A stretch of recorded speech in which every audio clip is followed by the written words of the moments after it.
Yep. And I always say, you know what, if anything happens, I'm just sitting out later. I will say with the new airport, TSA is much faster. They have more lines, they move quickly. Yeah, I really haven't been, I've been to a couple, I haven't really flown out of it, but I've dropped people off or picked them up or whatever. And I'm blown out. it wasn't like it was kind of like they were acting like it was gonna be like the end of the world. Yeah. But it really didn't, I mean, I haven't been at like 5 o'clock trying to get in and out of it, but I mean, the times I have been, it's, I Yeah, don't it know. haven't bad. It'll be better once they finish that. The road, yeah. The ramp they're working on, but Which, would have made sense to do that before the airport. same time, at least the same time. I mean, it wasn't like it happened overnight, Right, but right. They're moving quick though. yeah. So is the old part, like, is it just empty right now? Completely empty. I don't know what they're doing with it. I thought they were talking about making it into some type of, I wouldn't say mall, but the mall-like thing, like with business offices and small Okay. shops and stuff like that. Sure. Seem like a neighborhood there or something like that. Might as well use it for something.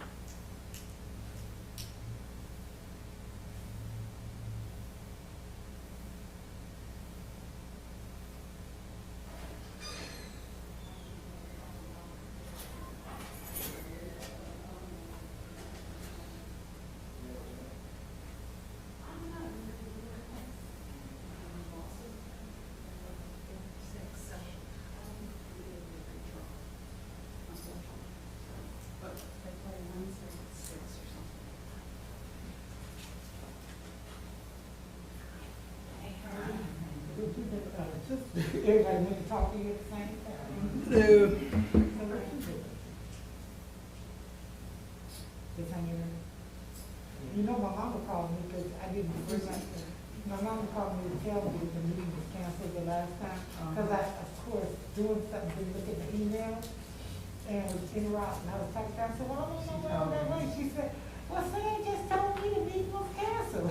I said, what? Did you ever get to talk to him today? Did he call you? We've been back, we haven't like sat down and had any kind of powwow or anything, but, he told me, I think he was supposed to be. Oh, he's gonna make it back? Because I know he said he had to go to the grocery. Oh, was he not? I thought he said he was gonna be here. Okay. Did he say no? No, I thought at first he had said something about this day, his family being on the Gulf Shores, going to the Gulf Shores or something. I can't remember exactly. But he may have made it back. Or he may not have gone. I don't know.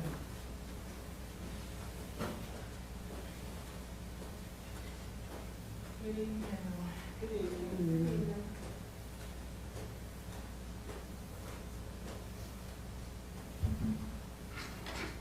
How you doing, Mary? Good, how are you?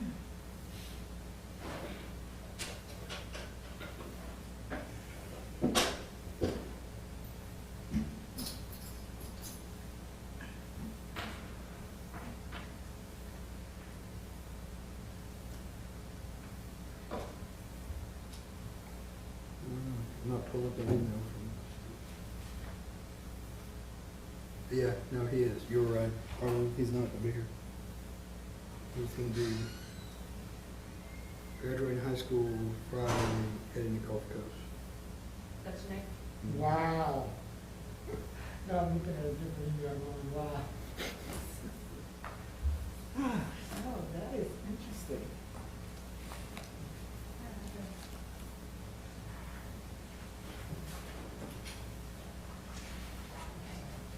Following up with her. Just Rick's, did y'all in your thing yet? No, Still? or not that I know of. Is it like, is it, everything's to her and Everything's it's time for submitted, her? yeah. I just, I'm curious how long it's gonna take her. Yeah, I don't know. I was expecting probably 30 days, which should be next week.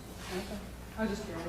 Usually I Glenn look stuff up and I haven't done it lately, so. Glenn filed their, what you call it, it's on Richard's name.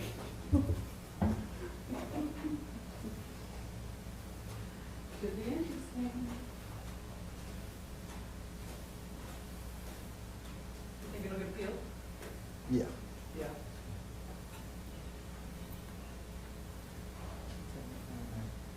But he didn't mind, and let me check my, warrants, because they always want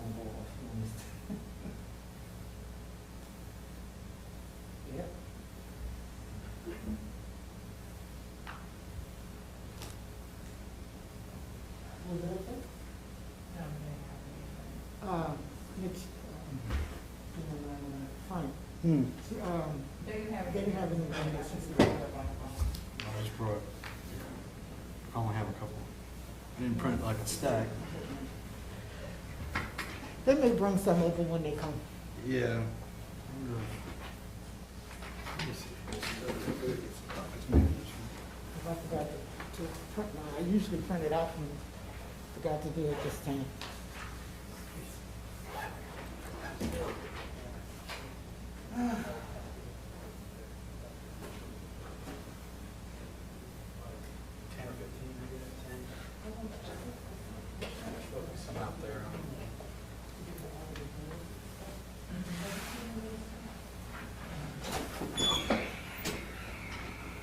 Make sure I sent it. Oh, yeah.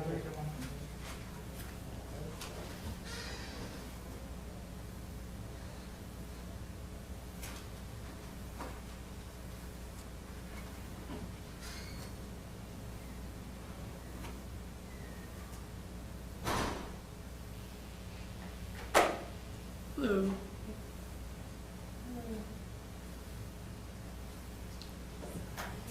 Leslie, you don't happen to have any confirmation from Doug one way or the other, huh? I mean, he was No. kind of all involved in it, so I'm assuming he's Yeah, I gonna be think he here. was coming.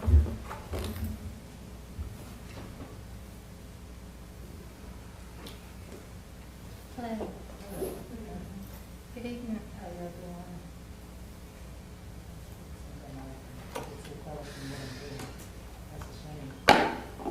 I'm working on the minutes, but I don't. You don't have either?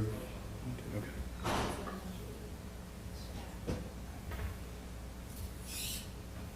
I'm so.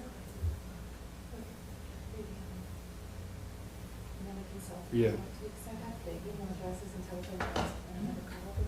Well, I went through, I'm gonna get update everybody when we get there. I went through all the Southeastern people. And, Yeah, that's good.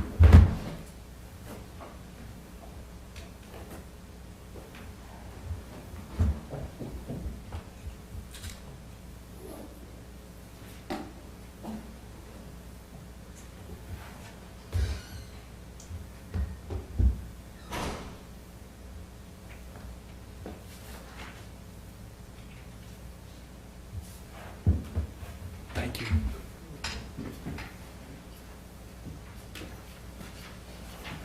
Trapped over here.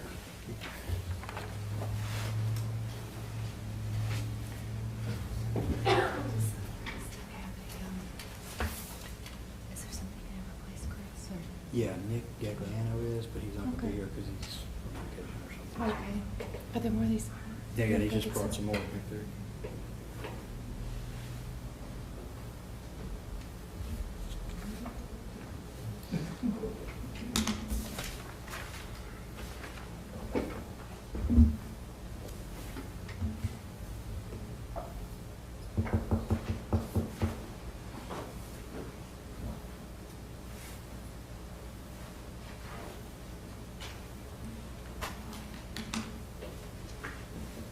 Want to get started, Leslie? Or you- All right, we're going to call the meeting to order. Roll call, Leslie? Elaine Knighton, Here. Chris Broadwater, And actually, Chris is going to be replaced by Nick Gagliano, but he was unable to make this meeting, so he should be at the next one. Tracy Wells, here. Frank DiVittorio, Here. Leslie Bolner, present. Doug Johnson. Absent. First order of old business is the March 25th minutes, which aren't ready yet. Anybody want to move to table that? I'm going to have to table it. I'll second. All in favor? Any opposed? New business approval of the minutes for the April 15th meeting. Those are not ready yet also. Anybody want to move to table that? I need today. I'll second. All in favor? Any opposed? All right, bond council presentation. One of the issues that we've addressed when looking to review the charter is the city's authority to borrow and incur indebtedness and bonding specifically. And So we've invited the city's bond council here to kind of go over kind of an overview as to what the issues are with that and what other alternatives are, and make some recommendations and considerations. Thank you. Brennan Black with Foley & Udell. I'll be short and sweet. You all had an AG's opinion back in 2018 that said the charter required an election for the issuance of debt. It does say that in one section. There's another section that kind of conflicts with that. So I think now that you guys are looking at amending the charter, it's a good time to go ahead and clear that up. I think the issue arises is because decades ago people were out peddling these charters and they were all the same. There was really no, sort of specificity to the municipalities they were working with. And at the time, most bond issues did require an election. Right now, the law only requires specific elections for general obligation bond issues. So that would be bond issues where the voters approve the amount of the bonds and an unlimited ad valorem tax for payment of those bonds. Of course, for you guys, if they've approved sales taxes, you should be able to use the general authority under state law to go ahead and issue those bonds because the taxes have already been approved by the voters.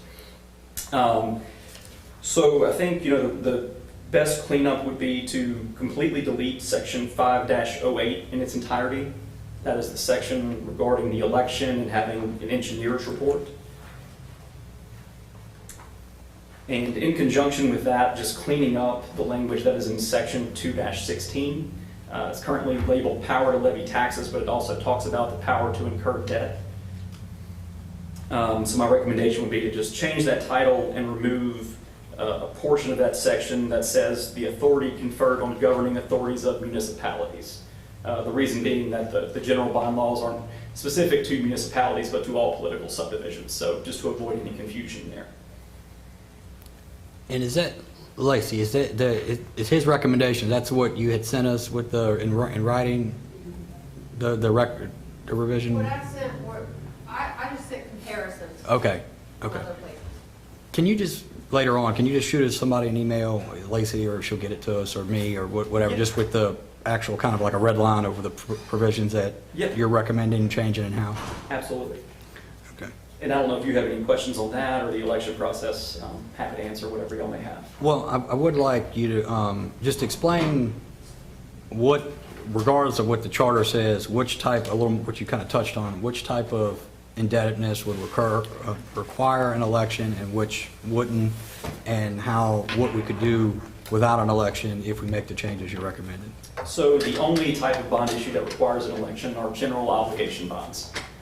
Those are bonds that are payable from an unlimited ad valorem tax and that have to be approved by the voters. Essentially, you go to the voters and ask for a not to exceed par amount of bonds, a not to exceed term, and say we expect the millage rate will be this, but understand that if the assessed value changes, we have to adjust that millage rate to produce enough revenue to pay the debt. That is the only type of bond issue that requires an election. Other general types would be sales tax secured bonds, utility revenue bonds, excess revenue bonds, or certificates of indebtedness, things of that nature. All of those can be done under state law without an election. And in terms of your experience with other municipalities and governmental entities, are there any others that require elections to the extent our current charter does? Like I said, I think people kind of peddled the same charter to a lot of people. I think most people have caught it and fixed it to the extent it was necessary. But no one else requires elections for things other than what is required by state law. So I think these changes and the clarification of 216 will put you guys in the same boat. So no one that this has come up with has decided to hold tight on either what we currently have or something more restrictive than state law? Absolutely not.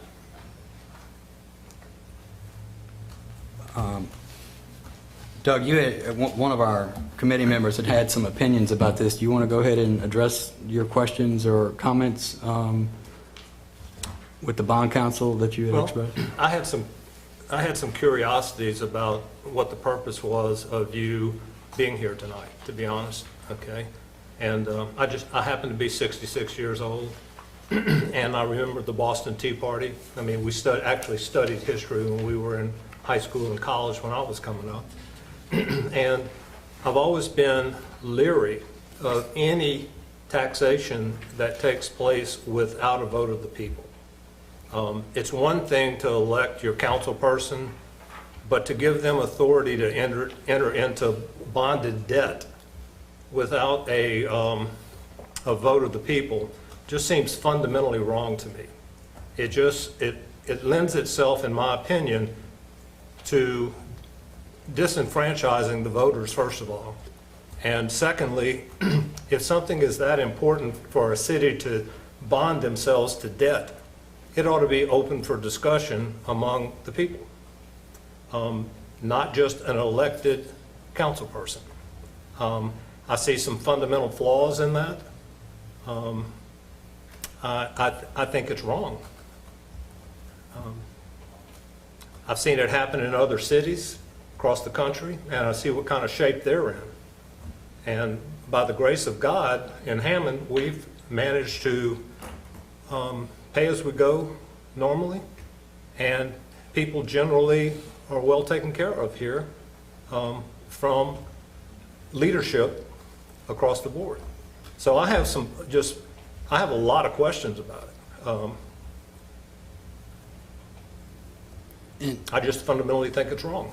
And just to clarify this, the city does have, in fact, just recently sent a bond to the voters to get approved for some sewage expense. So we have carried Right. debt in bond. We're not really purely pay as you go. And I guess in terms of, is there anything you can touch on in terms of safeguards? As Doug had some concerns about safeguards of debt, we actually had a situation that provoked that Attorney General opinion letter, which I'm sure you're familiar with, that a prior council was in the process of trying to kind of force through some, a substantial bond, and there was opposition to it. And basically, I could be wrong. My take on it as a layperson at the time was basically that the fact that the bond had to go to election is what prevented the city from currently, as we sit here today, being in having $15 million worth of bonding. So is there any safeguard that you could recommend or provision or anything that touches on that would kind of help address Doug's concerns and prevent something that could have actually, it's not just a hypothetical, it's, in our case, it's something that almost happened. Sure. So I guess just to address one thing, like I said, bond issues except general obligation bonds do not require an election. However, the sales taxes that would be securing sales tax bonds have already been approved. Things of that nature, right? Utility revenues, you're already levying and charging those fees for services. So you would not be imposing any tax to pay debt except that has already been approved. If it has not been approved and it's a general obligation bond issue, you would of course have to go back to the voters. So I did just want to clarify that.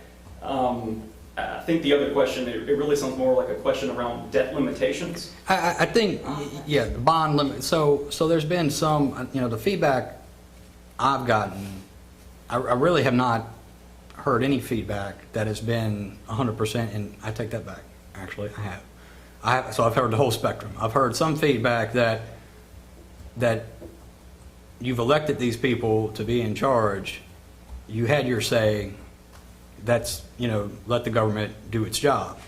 So I've heard that spectrum from one person. I've heard Doug's spectrum from several people, and I've also heard a spectrum of some hybrid thing in that maybe there should be some cap or limitation on like an up to some amount. It doesn't, but if you go beyond that, then you have. And I'm curious before I shut up and let some other committee people have some questions. In terms of doing something where either it's cap in it or some hybrid model to try to address some of the concerns, everybody try to make either everybody happy or everybody unhappy. Sure. What are our options? So just to note that sales tax bonds already have a 75% limitation. So you cannot issue more debt than would exceed 75% of your estimated revenue from the particular sales tax that's pledged. Other bond issues, of course, certificates of indebtedness, utility revenue bonds, you're really just looking at coverage. If you have outstanding bond issues, typically it says you cannot issue more unless you have, for example, 1.3 times coverage over your maximum payment in any year. So that is one safeguard. I cannot say that I've seen any sort of hybrid approach like you're talking about where anything below a certain threshold can be done without a vote of the people and anything over needs an election. That's not to say it can't be done, I just have not seen it. But I think you could, without sort of putting it in the charter and really restricting yourself there, make it more of a city debt policy. but I would be hesitant to put anything like that in the charter. Frank, if I could, just one historical note. This is going back, I don't know how many years it's been since the charter was initially signed, but my late mother served on the committee that went around the state to cities of similar size to try to find a document that would fit the needs of Hammond. And I remember as a young child, one of those reasons behind that is they wanted to safeguard the citizens from taxation that was not voted on by the people, quite frankly. So I know you're here to answer general questions, but I am very leery about changing the charter to allow for debt to be incurred without a vote of the people. I think it was done 30 years ago for a good reason, and those reasons are still here today. And I see on a statewide level, I've been in business for 44 years, I see on a statewide level, a lot of our business owners in Louisiana, when they retire, they leave and go to Florida. You know, when President Trump's tax law went into effect, the state took advantage of it by not addressing it on a state level and had a windfall from increase in taxation on everybody there. I just think in this day and time that there has to be some safeguard to keep rogue entities from doing something that hurts people. And Doug, I would just clarify for him. He's not here advocating. He's not here as an advocate. He's No, here I just to understand. explain our. I completely Okay. understand, but I also think the viewing audience and the general public should note that we're discussing it. Exactly. That's my only, and please, sir, I'm sure you're a great bonding attorney. It's nothing personal. It's just, I feel an obligation to our people to let them know what we're doing. Sure. And like I said earlier, I think, you know, the provisions requiring an election were due to existing laws at the time, which now do not require elections for anything but GO bonds. How difficult is it to get the election done? I mean, how difficult is it, and I guess maybe I don't know if you would be the one to answer that question, but if they wanted to do that, we're talking about taking it out. I want to know what's the upside of the downside of keeping it in? How difficult is it to get an election done? Why would we want to take it out? Do you follow where I'm going? Sure, so notwithstanding just, Well, be like other people, just make it easy, right? so, yeah, and again, to Frank's point, I'm not here advocating one way or the I'm other. just asking. Notwithstanding just the general political risk of, is it going to fail or pass the election? There's a substantial time window, time delay in having to have an election. There are 4 election dates a year, 2 in the spring, 2 in the fall.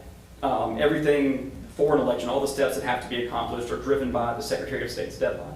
Sometimes that's 2 months before the election, sometimes it's 4 to 6 months before the election. Add on to that, the typical 3-month period for a bond issue, you could be looking at 9 months to a year before you can borrow money. If the city were to ever find itself in dire financial straits and needed money, but had to go to the voters first, that could be an issue. Well, there are emergency provisions in the charter. So the emergency situation isn't really on the table for this. It's really ordinary course of business kind of. When you say emergency provisions, you mean emergency elections? No. Well, for an ability to incur debt in emergency situations. Sure. That bypass the election requirement.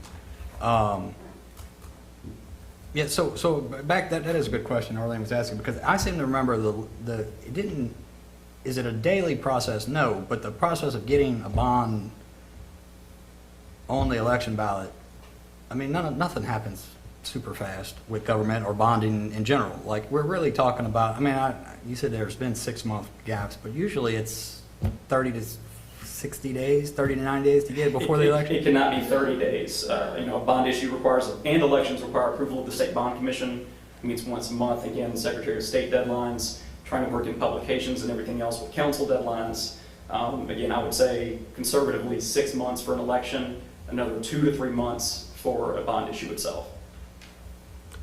Can I ask you this? The state apparently made it possible for bonded indebtedness to take place with a more streamlined process for certain reasons. Is that what I gleaned from? So, no, they adopted what's called the Consolidated Local Government Public Finance Act a few years ago. That really didn't streamline anything. It kind of just took all of these statutes that were all over the place in different titles and consolidated them into one codified place. Now they have, the Bond Commission did during COVID create some expedited approval process for emergency financings, PPP loans, things of that nature. But no, there's no such process generally speaking. We have one other, I'm not trying to put you on the spot, but do you have any specific questions you'd like to ask Carly, or? Well, could you repeat what your recommendation was in the very beginning, about what you suggest should be changed? Yeah, so again, if you're trying to eliminate the need for an election to incur debt, I would delete 508 and clarify in 216 that it is the power to levy taxes and incur debt. Take out 508 total? Yes, because there's already a section 216 that says that the council can incur debt in the manner allowed by law.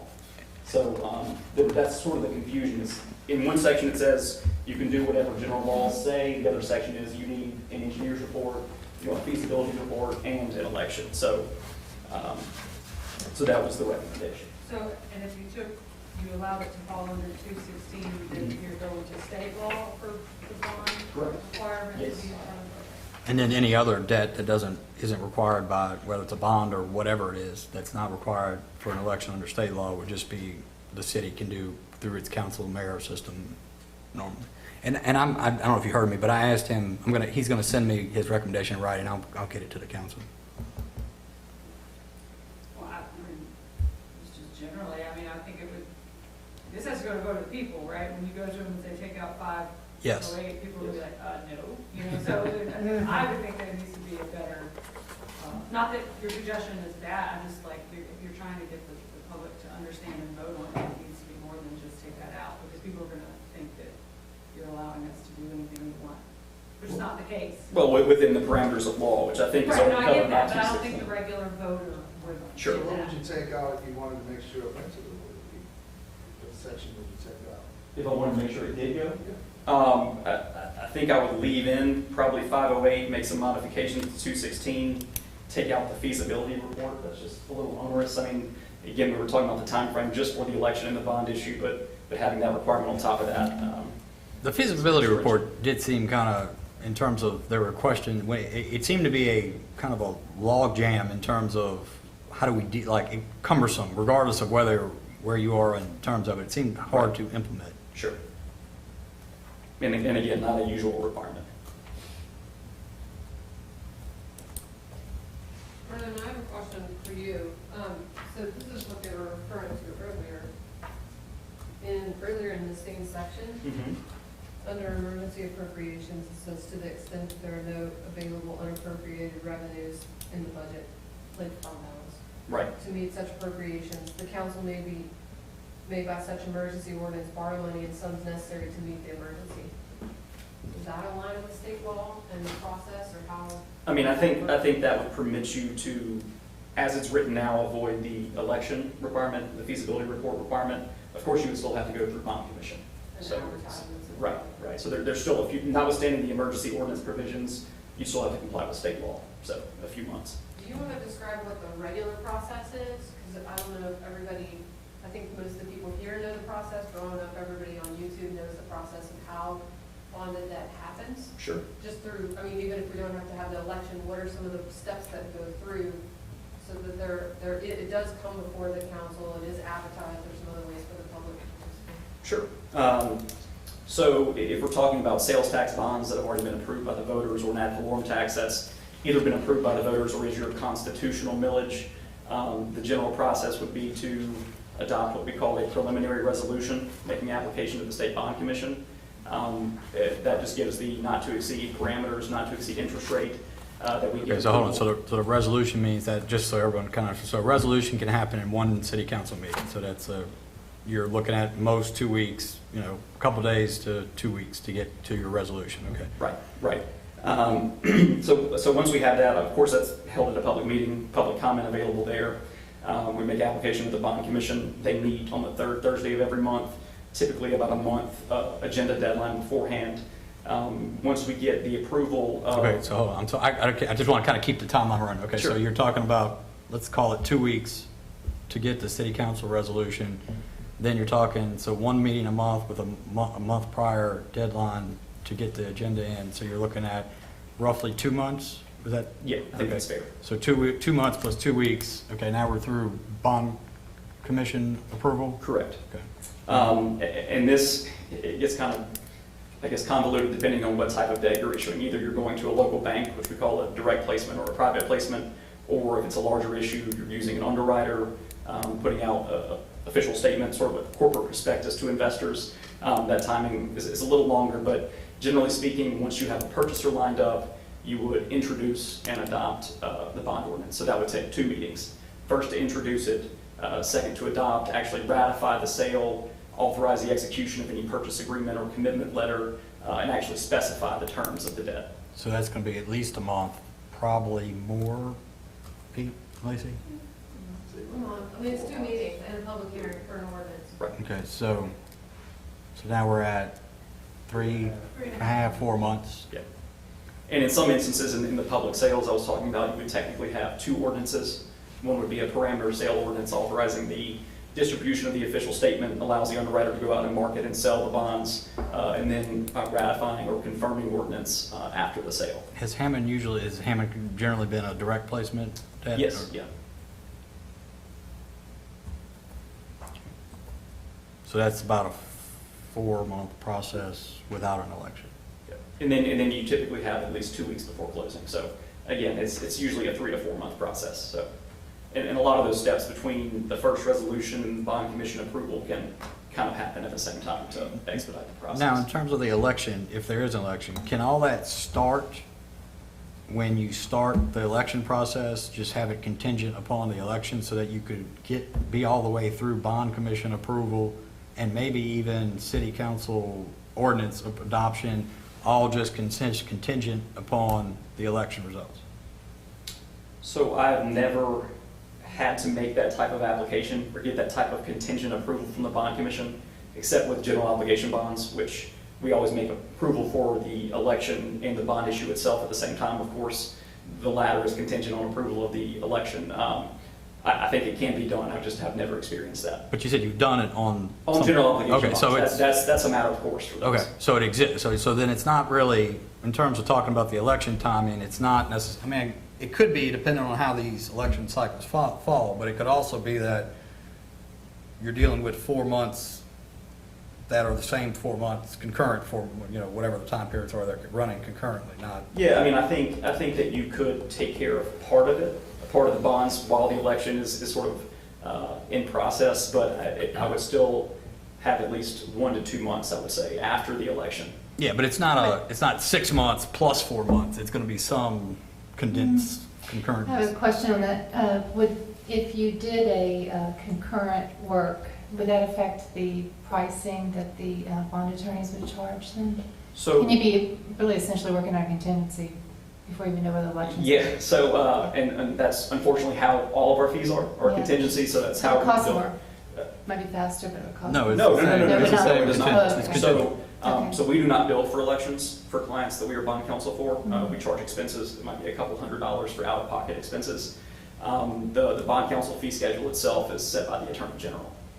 But no, if we started working on the election failed, you'd get a bill for a couple $100s of expenses, nothing else.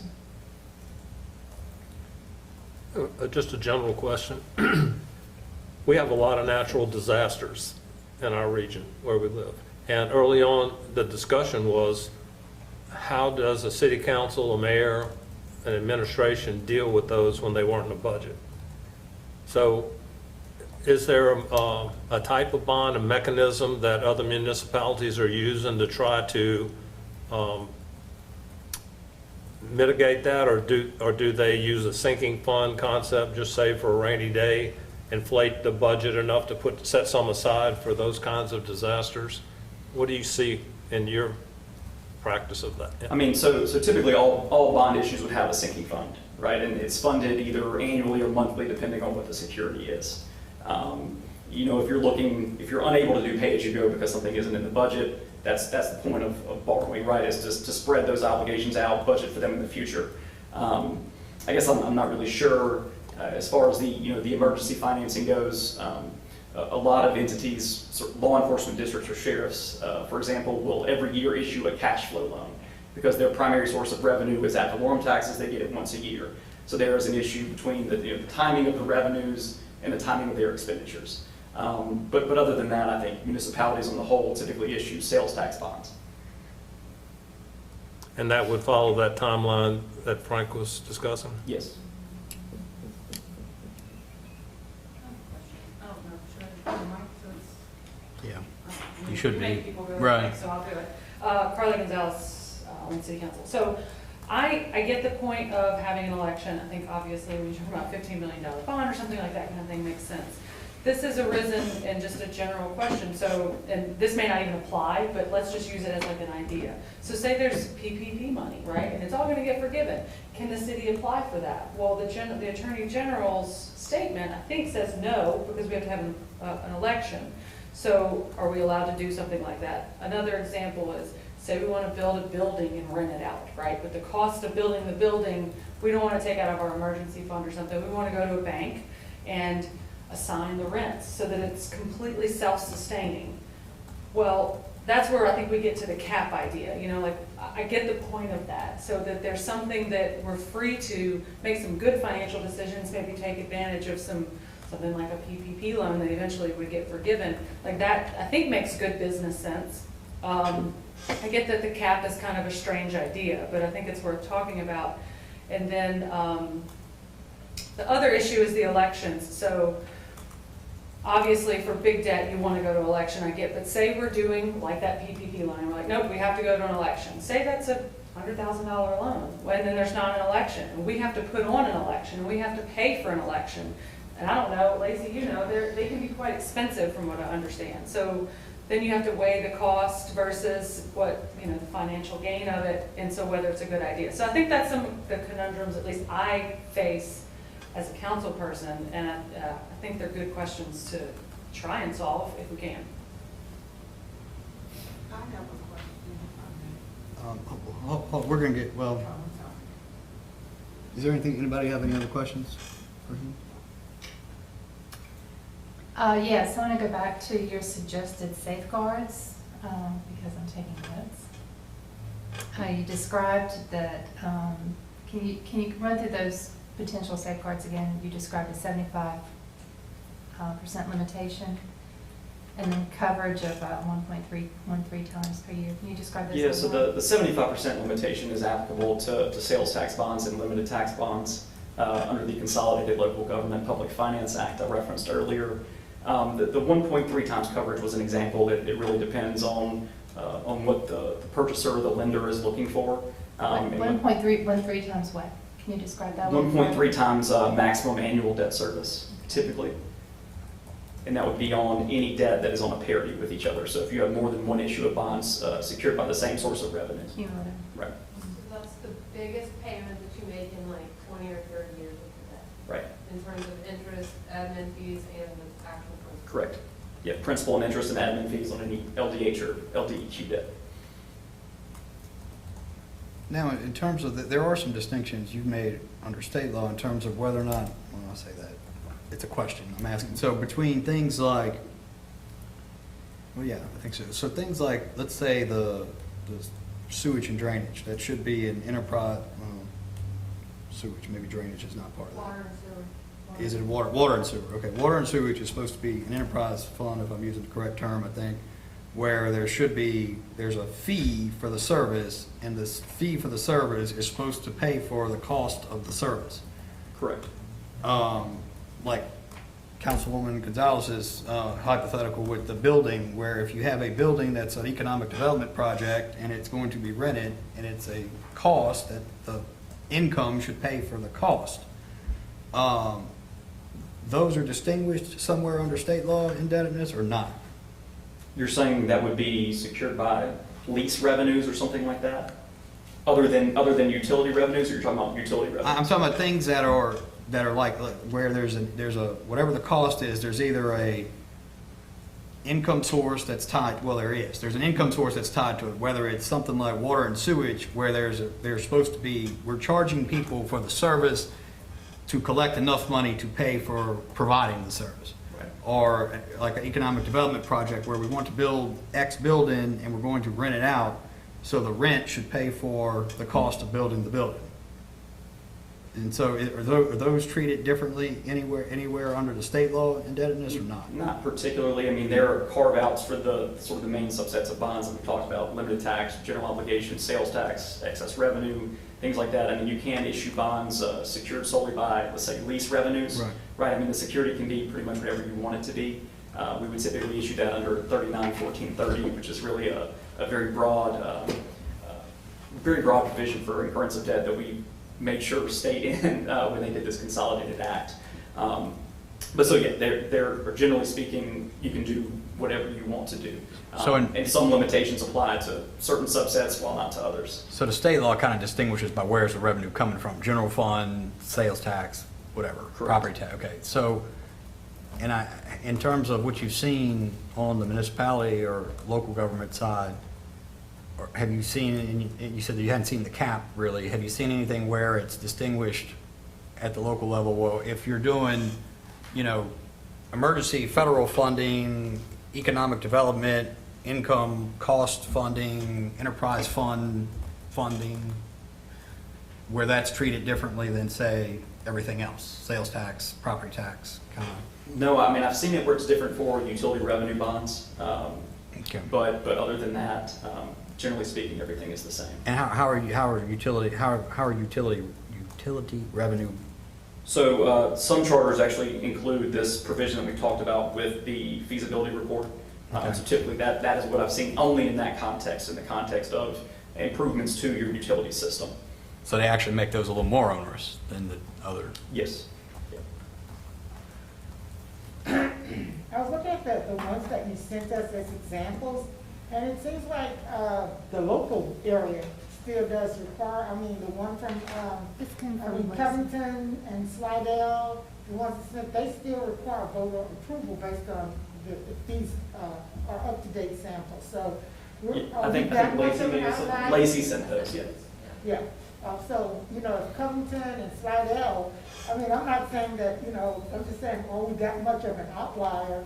If Covington, which is right up the road, and Slidell, which is right up the road, still require, when approved by the same, almost the exact same language that we have, based on the stuff that you sent us. I just wonder, are we that much of an outlier based on our surroundings? I'm not, I see that the St. Tammany Parish government and the Tampa Parish government, but as far as like the cities, like Covington and Slidell, I think the only one that has a different based on the information you sent us is Mandeville when we're just looking in our surrounding area. So I'm just wondering if we by keeping it the way we have it, are we that much of an outlier? I think the difference is what happened when the Attorney General's opinion came out. So since that time, have they changed theirs? I think the difference is that in the bond community, and Brandon could probably speak to this better. Yeah. I think the bond community thought they were following a certain path with a lot of local government entities. And then when we took our Attorney General's opinion, all of a sudden it was very dramatic interpretation. It was a different interpretation than I think what. Why don't we let the attorney explain the interpretation? Go ahead. And Yes, I mean- actually, the terms of the, what was requested of the Attorney General and then what was the reply? Yes, we weren't involved in the request. The request was an election required to issue utility revenue bonds to evidence revolving loan from, I think it was LDH, or was it LDH? DEQ. So that was the question, and again, I think that the two sections that we've discussed had come up, 216, which is a broad, unqualified ability to incur debt without any qualifications, and then the section 508 that talks about an election and having the feasibility report. So that was the basis of the request, and the AG said, well, 508 says this, so you have to have an election before you incur any debt. I won't say I agree with that entirely, but I think that's what we're operating under now. I can't speak for Covington and No, Slidell. I'm just going Yeah. by the information that we received in our packet Sure. on this issue, and I see that Covington and Slidell are still, they have almost the exact same language that we have. Right. Which, you know, supports your peddling of the. Yeah, absolutely. And, you know, I don't think Covington ever issues debt, so they probably haven't encountered this problem yet, but, Yeah, so I just wondered about it because, you know, if we are, I mean, I understand the concerns that you have, but my thought processes were, if Covington and Slidell, are still, you know, regardless of whether or not, what the AG opinion intended and what blow up it may have made in the bond community, these cities are still keeping this election in. You see what I'm saying? So I'm just wondering, are we such an outlier by keeping that election in, if even after the blow up in the bond community, the cities alone 12, which are similar to us, are keeping those requirements in. Does that make sense? You see, I just don't see us as an outlier unless you're telling me that Covington and Slidell and other cities similar to Hammond have gone back and changed their charters to take this information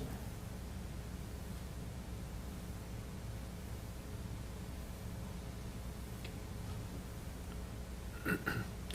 I guess, I haven't researched any of that. I don't know. Yeah, I don't know. I mean, I'm Yeah. just going by, you know, what we have in front of us. And I see that the parish governments have, you know, but I don't see it for the actual city governments. I don't think, honestly, I don't think most of them look at it until you get to the point where you need to take out debt. And I think most people in this place didn't have that discussion until we were looking at that issue.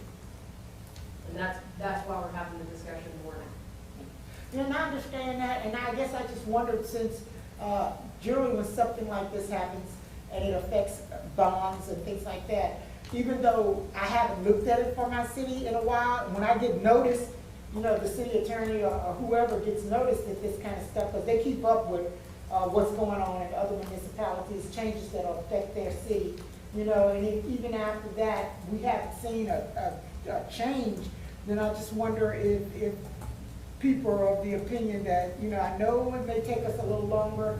We do have an emergency provision in case there is an emergency. I'd rather just keep the vote. I'm just Yeah. trying to, you see the question that I'm asking? Well, and we have, you know, getting back to us specifically, we have our own hypothetical here in that, or not hypothetical, our own situation. We had a situation where it, I think, worked, most people would agree, it worked, having it there worked in what most people consider the best interest of the city.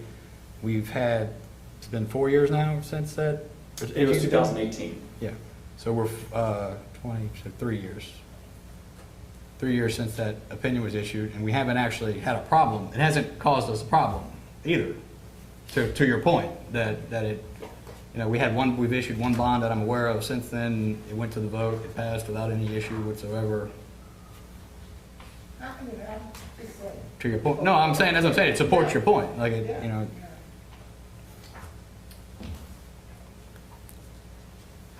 Any other? How do you think the idea of a floor, or a ceiling, I should say, a ceiling of an amount of work? I know this is new. Yeah, like I said, I haven't seen it. I don't see really any legal issue with it. I don't know why you can't carve that out in the charter.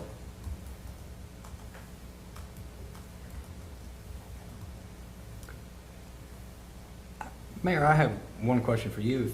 You know, you've been on both, and I'm not trying to put words in your mouth, but I kind of think you've been on both sides of this, and that you were opposed to that $15 million bond that the council was trying to force. And you're, I think, here kind of advocating, maybe not advocating, asking for us to consider this. Just, can you, removing the election? No, you're not. Okay, all right. Can I give you a little history? Sure. So, the prior administration, we had multiple bonds out. And we didn't have the sales tax dollars that we have now coming in. I mean, we've been really blessed in the last 4 years. So what I watched as director of administration was we were strapped because we had multiple bonds out. And we had to put out a lot of dollars every year, $750,000, $1 million a year, paying these things. So it kept us from having that general fund balance to do things. When we need sewer, you know, and somebody says, hey, we need to have a problem. Back in the day, we could have said, let's throw $750,000 to it. Mason struggled. We didn't do capital outlay projects until January, really. So we went a half a year without doing capital outlay projects. So when that bond freed up for us, and then revenue picked up slightly, I came into office, and our auditors came in and said, listen, you don't have an emergency fund. You don't have enough money in your general balance fund to have a good fund, a safety fund. $3 million is what you should have, and that's not enough. It's like, wow. So it took us 2 years to build up the $1 million emergency fund. Then we finally have funds which are down right now. Maybe we're about 600,000 plus in the general fund. As a, what I would say as a businessman, I call it a zero balance. I may have $100,000 in a bond, but it's a buffer. So what I'm saying is, this city is in a really great place right now. We have a good buffer emergency fund. When something comes up and it's an emergency, we can take care of it. We truly can. Right now, we probably have about $5 million coming into us from the federal government. But to your point of what you're trying to do here, I'm not trying to do this, and it's because I truly believe, and you know, people have a problem with pay as you go, and I watched Gordon Burgess do it for many years, and I'm not saying that's how it has to be, but what I'm saying is when you have people behind you telling you how to set up your books, right now the city is in a very good place.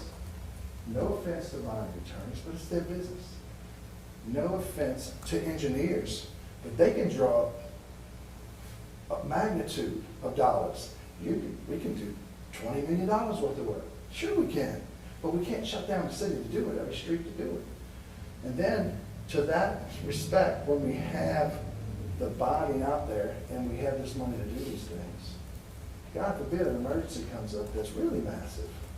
And it has to do with, perfect example, our sewer pond. We had an influx, we had problems with the sewer pond. So we took an old pond and we rehabbed it. And we took two major entities, which is North Oaks, and we took the milk plant out there by 190, by Winn-Dixie, and put it into that plant before it went into that pond before it went into our pond now. Now we see the growth of Hammond coming. It's coming, you can feel it. Everything's showing that it's here. So we went out for bond, and we're at 2.5, actually 2.1 on our bond for the new pond for the plant. That's a necessity. We needed that. And we're getting ready to start construction. So but we're still okay with the way sales tax dollars are coming in. Our city is functioning really well at this time. So for me, when you talk about bonding, you're talking about restricting your cash flow on a day-to-day basis. Frank made a great point. Right now, we need to go to people if you wanted to change something.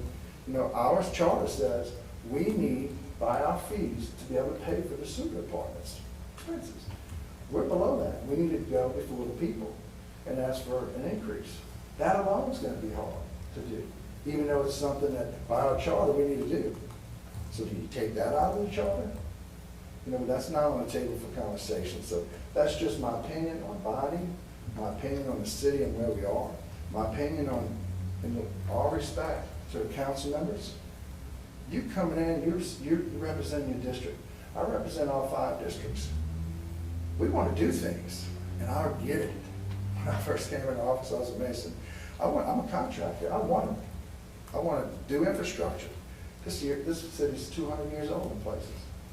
But unfortunately, you said it earlier, it takes time to do any process, including bonding. So that's just a point of clarity that I hope that may help you a little bit. So do you think, what is your recommendation? I mean, in terms of how do we handle this? Our recommendation is we leave it to the people. If we had, 5 years ago, we had $1 million that we could have built 10 hangars out at the airport. Wasn't approved. We had the money. Immediately, $60,000 a year to the line, to the black line. When we took over that airport, it was in the red. forever, since its infancy. We put a nickel surcharge on fuel. First time in history, we're in the black and that airport's paying for itself, for the most part. We still do that. Those hangars, 60 more thousand, and it didn't go to the airport, it went to the general fund budget. You know, it's a give and take. I see where you're going. I understand there are times we need bonding, but I think we truly need to go for the bonding when we truly need it. You know, we have a major problem, and it's gonna cost $5 million, $7 million, $10 million. Then you go to the vote of people and say, look, this is our problem. They're not gonna have a problem with passing. But when you go to the vote of people and have an open blanket bond and say, we're gonna bond out $17 million, and we'll use it down the road when we need it. So we're paying interest on it, and you pay the fee to the bonding attorney as soon as it's signed. Up front, boom, that fee, whether it's $60, $80, $90, $150,000, or $250 or more, you're paying it when you sign. And I had a bonding attorney come to the city and say, well, you know, you pay interest for 10 years. So my children and grandchildren are going to deal with that down the road. Let's just make smart decisions. That's all I'm saying. Thank you. Thanks, Mayor. Did you have? Yes, please. Thank you. I'm Sandra Weary, I'm a resident of Hammond, District 1. I concur with Attorney and Doug and the mayor in a sense where if in fact there is an issue where the city needs money and we say we gotta go to the people, you know, you get to the people and you explain to them, like the mayor said, you explain to them this is needed. And if you let them know that it's gonna be conducive for the entire city, I believe, and you get the vote out the right way, because sometimes I see some of these things that they gotta vote on, they just have maybe a poster here and maybe someone else a poster, and nobody really knows. But if you get it out, you know, advertise it or publicize it the right way, you'll get the vote of people. So I just think they need to stay, you know, as it is. Now, because as it relates to you saying, are you saying that the councilman of that district will have the authority to say what money? Some councilors that's elected don't care about their district. So they can sit up and say, oh, whatever, I just vote whatever, from what I've experienced in the past. But I just think it should stay this way. I'm 62 years old, been here in this town all my life.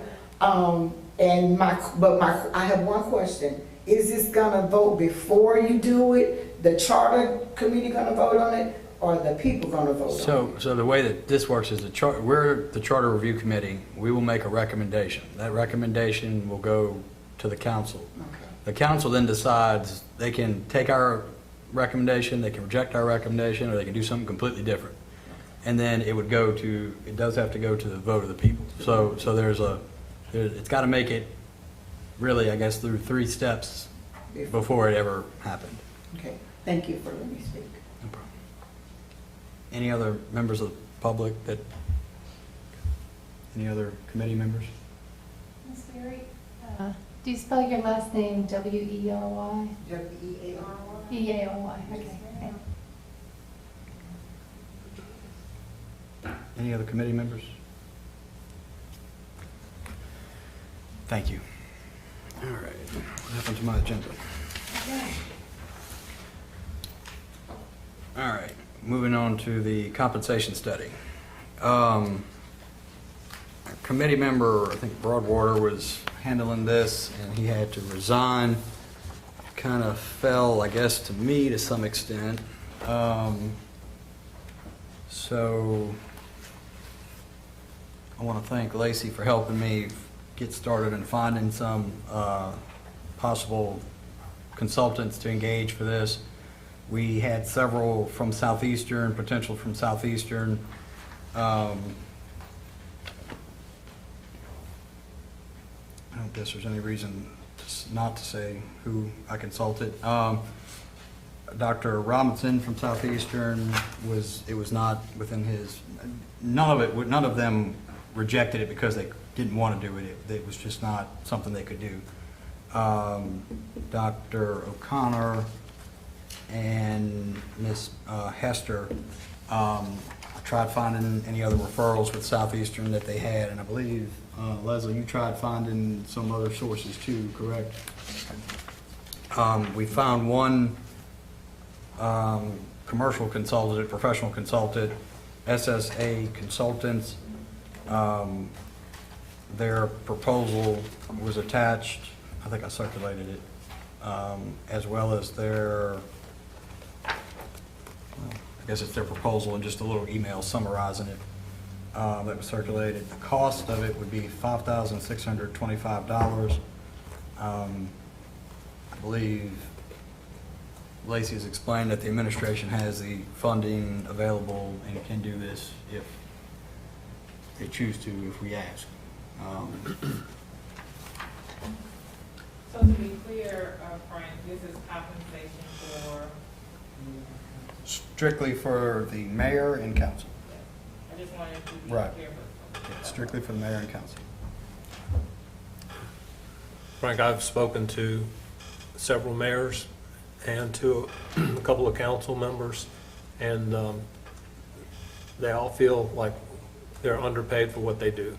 So it's a general consensus, and I still wonder if Dr. Lauren Scott wouldn't be a good place to try. He advised the Judicial Compensation Commission admirably for the 8 years I served on that commission. And when he came in, he was fully prepared, and I just think he did just an outstanding job.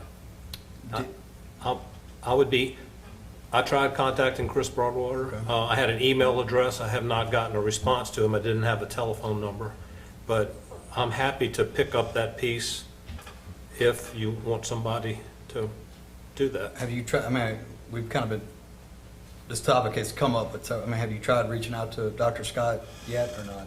No, but I can tomorrow. Well, I think where we are in terms of our lifespan here as a committee, we kind of need to either, and I have not spoken to any of the councilmen about this or anyone or the mayor about this, so I don't know how they feel about it. But I think we are to the point on this topic where it's going to take time to get any kind of analysis back. So we either, if we're going to proceed forward, we need to proceed forward with asking the administration if they will retain these people or just move on. I don't necessarily know what the right answer is one way or the other, but I think we need to make that decision as a group. Part of the, I'm sorry. I was gonna say, I don't think it's, talking to Dr. Scott and moving forward are mutually exclusive. If we can we can ask the administration if they would, assist us in doing this and give them both this study, and if you can talk to Dr. Scott and ask him to present something within a very short period of time. It's Lauren, it may be a woman. Lauren. It's a man, it is a man. I think it is Lauren Scott.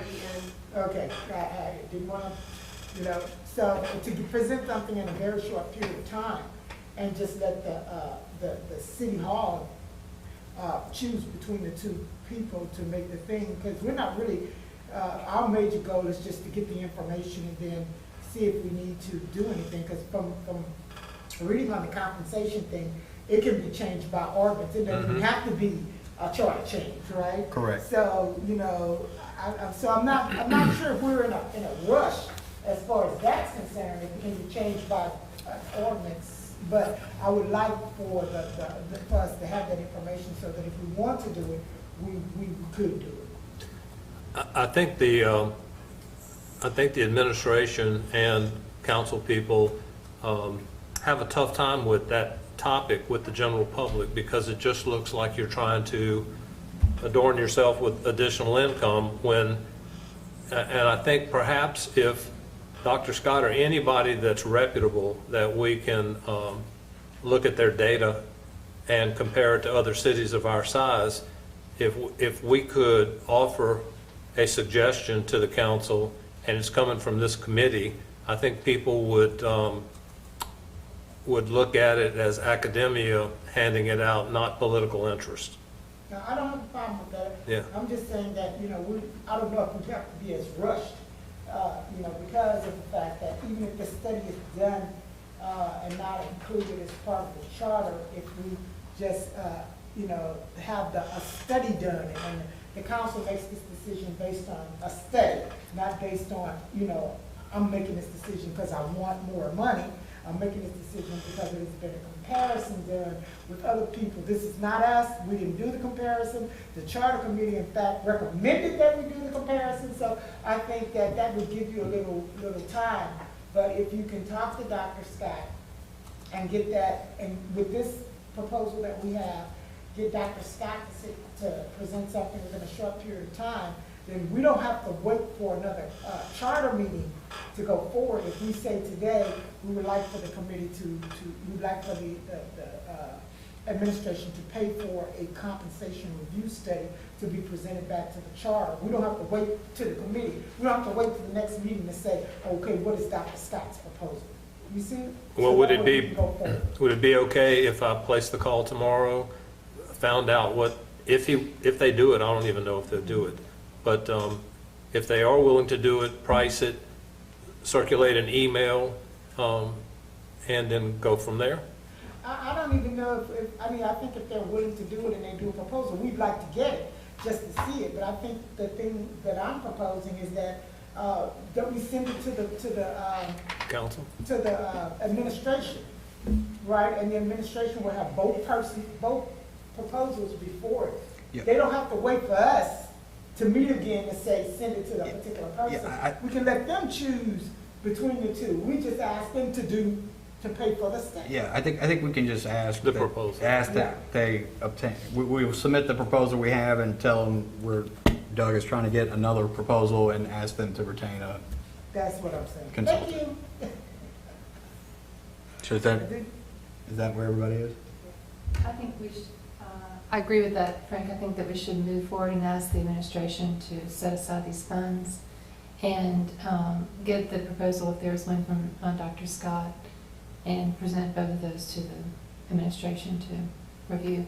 But I agree with Frank that too much time is passing and we're losing the opportunity to make that work.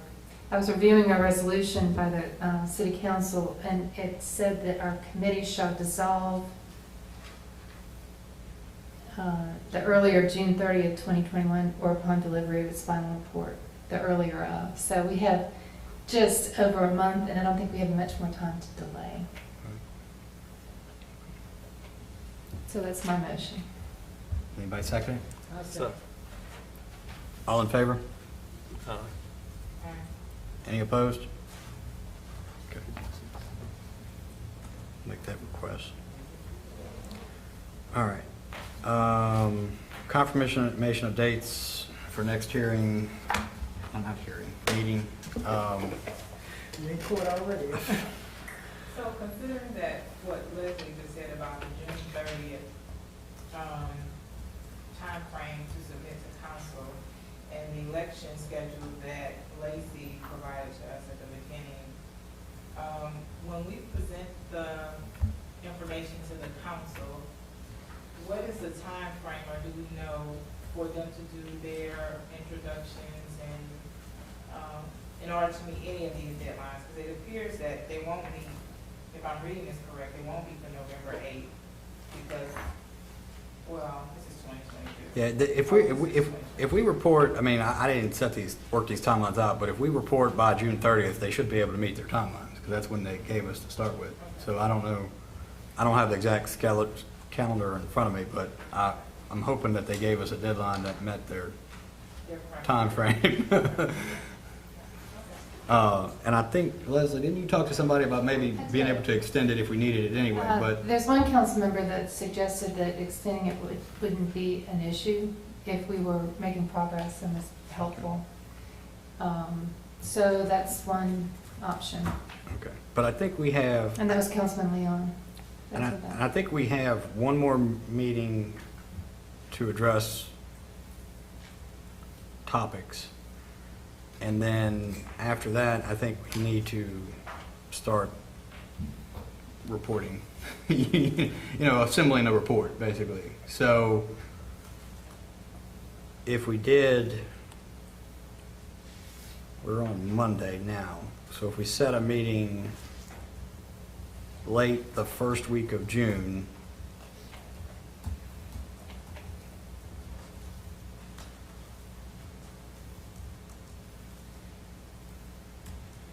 and then, you know, the third, you know, we could do,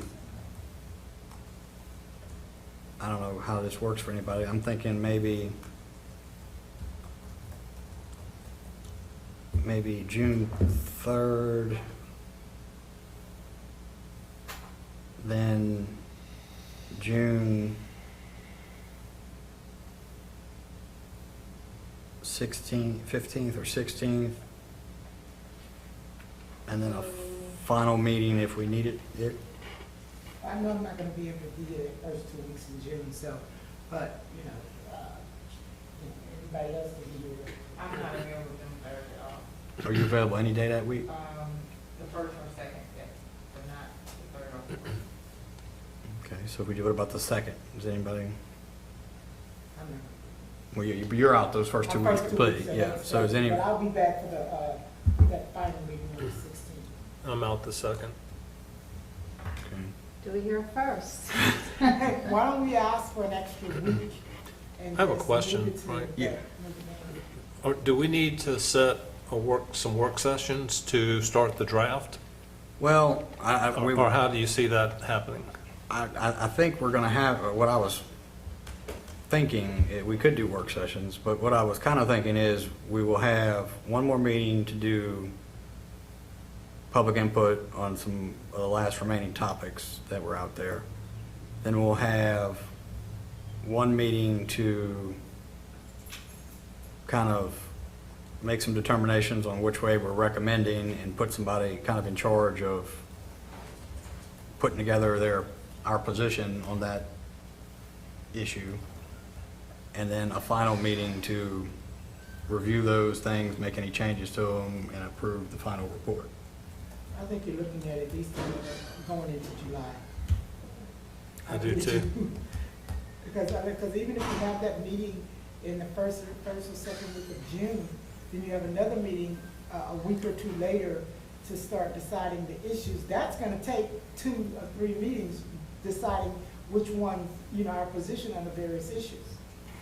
So I was wondering if a work session to start chapter 1 and just hammer it out and start drafting it into draft form, even if that took a couple of meetings Yeah. to do that, it might. I think that sounds good, but I just don't think that June 30th is with where we are right now, with another meeting to go over issues, is gonna be reasonable unless we're gonna be meeting almost twice a week or something like that. Well, how long is the council going to need to digest this with an election coming up November?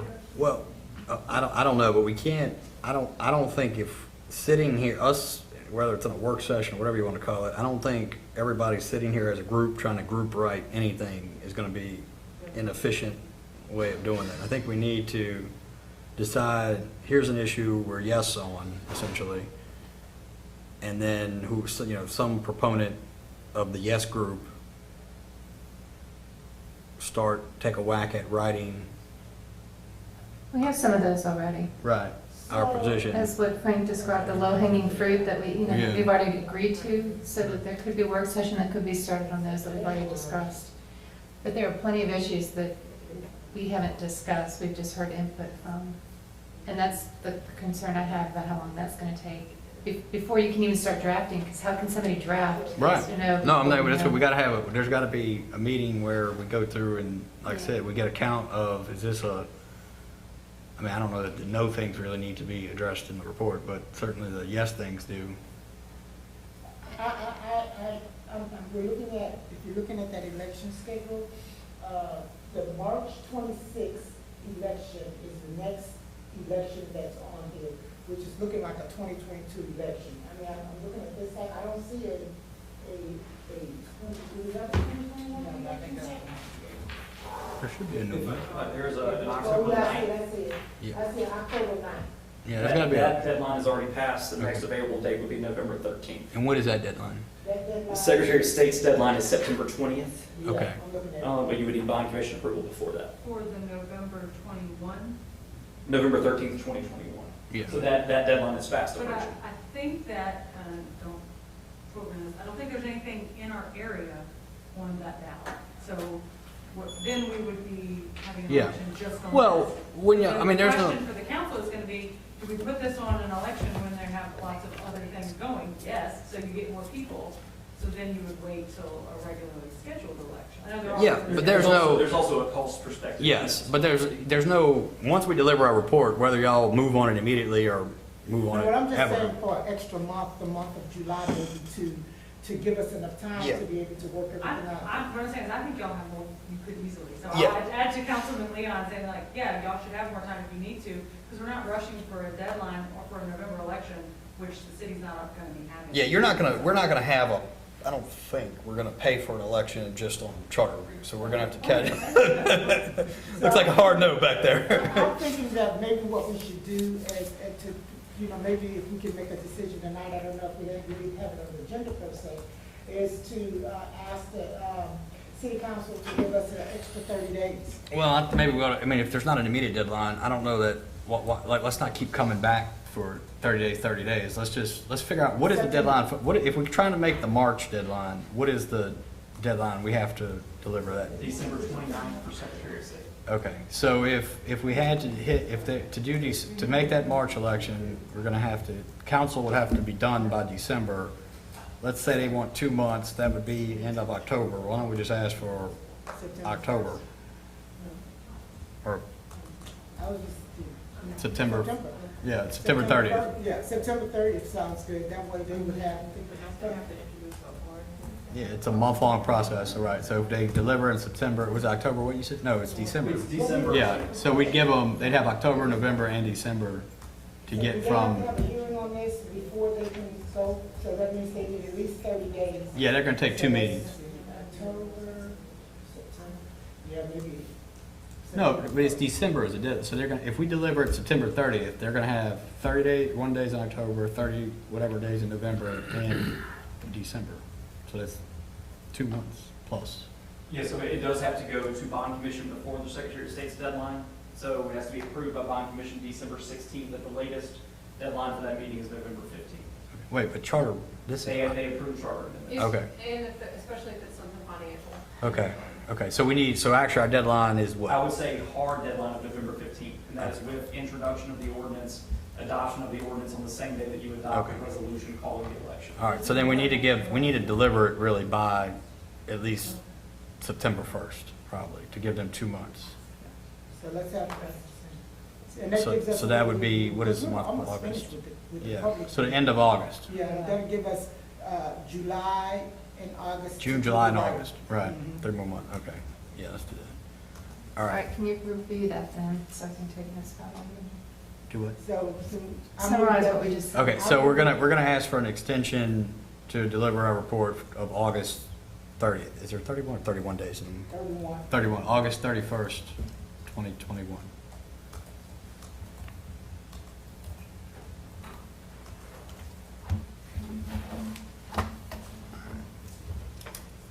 Is there a second for that?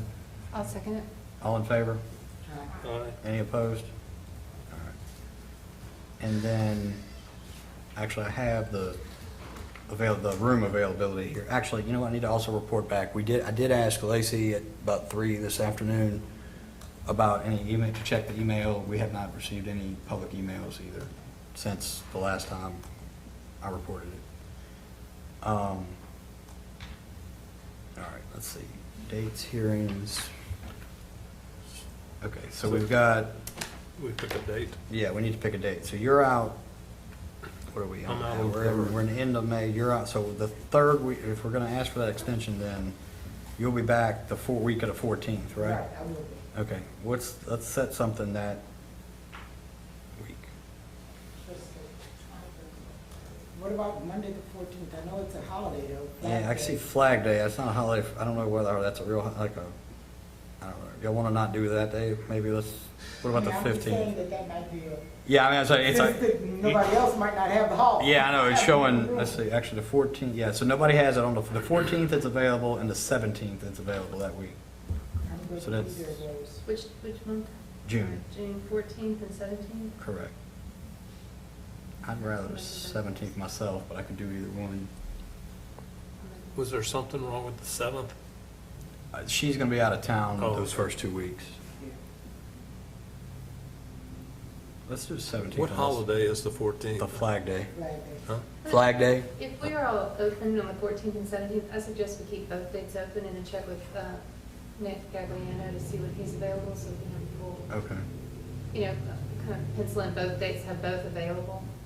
that's true. Okay. Good point. All right. We may wind up using them. And that we've made. Yeah, Yeah. and then Is one of those going to be a public? We are. the first one is gonna definitely be our, at least our Our last. last real true public. Well, all of them will be public, but. Right. the last one Input. will be asking for public input. Yeah. I think after that, I think after the next one, we gotta start working to a conclusion. Are we going to one of the other districts? I don't have any plans to, unless anybody else is. I think we kinda did that, what we were gonna do with that. All right, so then the 14th, 17th, all right, and then what, Unless, we talked about maybe having it at a church in a different part of town as well. I know we've already done one at the Kenny Center. I think we ran into the audio problem, remember? Okay. So we're, is there any other suggestion about that? Or we use it else? All right, so what about the last week of June? Let's grab a date there too. 28th? 28 sounds good. Yes, the 28th, 29th, and 30th, the room is available. Okay, let's do the 28th. Okay. Maybe we get it out to work. All right, do y'all want to set That's July terrible to dates say it too? like that, right? Do y'all want to set July dates too while we're here, or? Sure. So we got June 14th, June 17th, and June 28th. Correct. Those are the 3 dates. And then, so the next week is 4th of July, let's skip that, so then you're on the week of July 12th? This is when we get into vacations. Yeah, so 12th is out anyway, and the 15th is out, so you've only got, I'm sorry, I said that backwards. The room is only available the 12th and the 15th that week. Help me, I got behind. The 14th and then the 17th? And then the 28th. And That was all June. all in June. And we may not do we may not, I don't know if it's decided whether we're gonna do the 14th and the 17th, or the 14th One or the or other. the 17th, right. And then July, we're looking at the 12th or 15th. Either of those are I'm good. I prefer it 12. Okay, Monday. that works good, okay. Unless someone else. No, okay, so we'll set the 12th, and I'm gonna be out of town the last week of July, so the week of the 19th, y'all wanna set one there? Maybe like 20, what do they have? Actually, the only date the room is available that week is July 22nd. Sounds good to me. I got a meeting out in Colorado. I'm going to be out of state that week. Can I go with you? Huh? Can I go with you? Colorado is really nice. You're welcome. Probably be bored to death with what I have to listen to. All right, so we're gonna do the 14th or the 17th, the 28th, the 12th, and are we gonna, I'd say the 22nd. 22nd too? That's the week that you're off. Oh, I'm sorry, but Doug's out. Doug's out, I'm sorry. but I'm out the next week, so we're kinda, that's the end of July then, if we don't do it the 22nd. And I'm out both the 12th and the 15th that whole week. Yeah, we could do the 15th, the room is available on the 15th if y'all wanted to do 2 in 1 week. I don't know if that's, Did you say you're out the 15th, Joe? no, he's there. No, I'm out. Oh, you're that out, whole okay. week. I'm sorry, I thought you said you were, wait. That's different weeks though. You said you were here the 12th. No, I'm out the 9th through the 17th. So you're here the 22nd? Yep, I am. Oh, okay. Okay. All right, so we're back to June 14th, June 17th, June 28th, July 12th, 15th, and 12th and 22nd. 12th and 22nd. Okay. All right. All right. Okay. By then we should probably be close to finish. All right. I hope so. Are you gonna send us a little notice out? Yeah, I'll send an email out with those dates, and we'll, once we also settle up on I'll talk to Nick, and then I'll settle up on the 14th or 17th and get the rest of the dates out. So it's 14th, 17th, 28th, 12th, and 22nd. All right.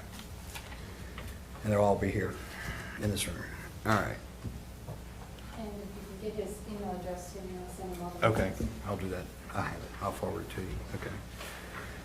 All right. Frank, if I could, I'm sorry to revisit this, something I've thought of that you may want to consider.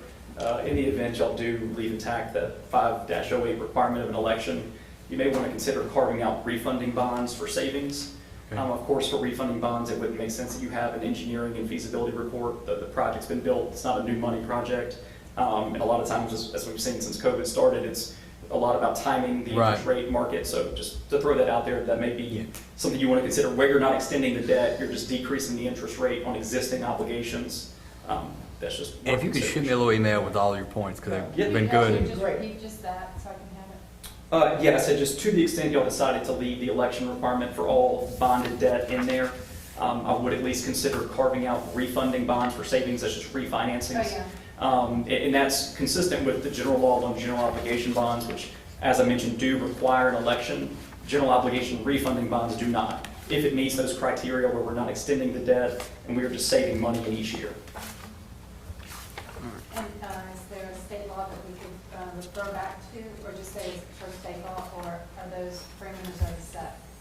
The parameters are set, but you could really just copy the same language. Right. I can send that to you as well. And I want to ask a question, and I guess I should have asked it before, when Lacey brought up, somebody brought up the PPP. You can tell I'm retired, I didn't even look at it, right? Money, is there a provision or something that we could include to say if there is some type of federal grant or loan process where the city will not be, that will be refunded or will be taken care of, that the city would give, the council would then have the option to accept those? Well, you could certainly tie it to federal emergency declaration, because that was all. Yeah, I think I would rely on that as far as the emergency provision goes. It'd be kind of hard to qualify that. Of course, the PPP is eligible for forgiveness, but there's no guarantee that it is. Right, so, and that's why we still had to get bond commission approval for those. And you'll never know what, trying to predict crystal ball, what the terms of the next federal whatever would be also. And also, if y'all want to see an actual timetable for the March election, I'd be happy to send that to you. I'd appreciate that if you have it, please. I'll send it to you and Lacey if you can. Thank you.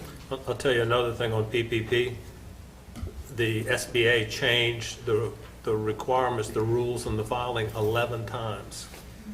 Yeah. We'd read them. I had to file 11 times. Well, I thank you, I'm retired, didn't have to.